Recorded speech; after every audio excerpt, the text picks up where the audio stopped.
Bienvenido a esta lección sobre las fallas de mercado y el poder de mercado, conceptos fundamentales para tu examen. El mercado es donde se encuentran compradores y vendedores, pero no todos los mercados funcionan de la misma manera. Primero, entendamos las tres estructuras principales de mercado que debes conocer. Las tres estructuras principales son competencia perfecta, competencia imperfecta y monopolio. La competencia perfecta es un modelo teórico ideal, con características muy específicas. Veamos las características principales de la competencia perfecta. Primera característica. Existen muchas empresas pequeñas en el mercado. Segunda. Hay entrada y salida libre. Cualquier empresa puede entrar o salir sin barreras. Tercera.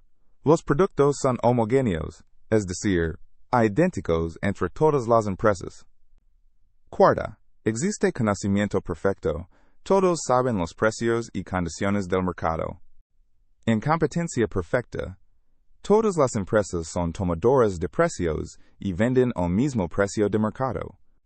Matemáticamente, en competencia perfecta, el precio es constante y determinado por el mercado. Ahora veamos el otro extremo, el monopolio. El monopolio ocurre cuando una sola empresa domina completamente el mercado.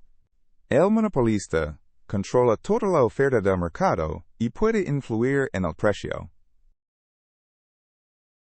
Atención, un error común es pensar que los monopolistas pueden cobrar cualquier precio que quieran. Aunque controlan la oferta, no pueden controlar la demanda del mercado. Si quieren vender más unidades, deben reducir sus precios para estimular la demanda. Veamos ejemplos reales de empresas con poder de monopolio. Coca-Cola en refrescos carbonatados y TetraPak en envases de alimentos son ejemplos de monopolios. El concepto central de esta lección es el poder de mercado. El poder de mercado es la capacidad de una empresa para influir en el precio o la cantidad negociada. El poder de mercado va desde cero en competencia perfecta hasta máximo en monopolio. Entre los dos extremos encontramos la competencia imperfecta. La competencia imperfecta ocurre cuando pocas empresas tienen poder de mercado significativo.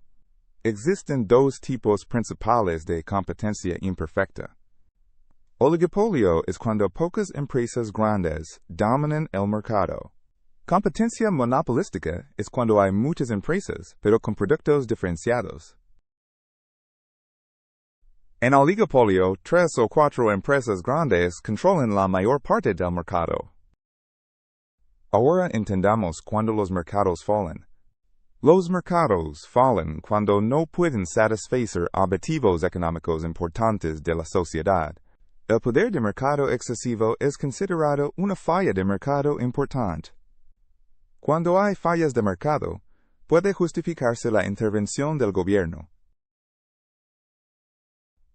Importante recordar, la intervención del gobierno puede ayudar en algunos casos, pero no en todos. Veamos cómo analizar el poder de mercado de una empresa. Sigue estos pasos para evaluar el poder de mercado de cualquier empresa. Primer paso. Identifica si es competencia perfecta, imperfecta o monopolio. Segundo paso. Analiza cuántos competidores existen y qué tan fuertes son. Tercer paso. Evalúa la capacidad de la empresa para influir en precios o cantidades. Cuarto paso. Determina qué estrategia competitiva debería seguir la empresa. Este proceso sistemático te ayudará a analizar cualquier mercado en tu examen. Varios factores determinan el poder de mercado de una empresa. Primer factor. El número de competidores. Menos competidores significa más poder. Segundo factor. Las barreras de entrada dificultan que nuevas empresas compiten. Tercer factor. La diferenciación del producto aumenta el poder de mercado. Cuarto factor. El control de recursos clave o tecnología esencial. Estos 4 factores interactúan para determinar el nivel de poder de mercado.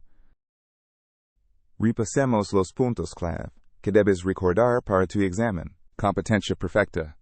Muchas empresas pequeñas sin poder para influir en precios. Monopolio.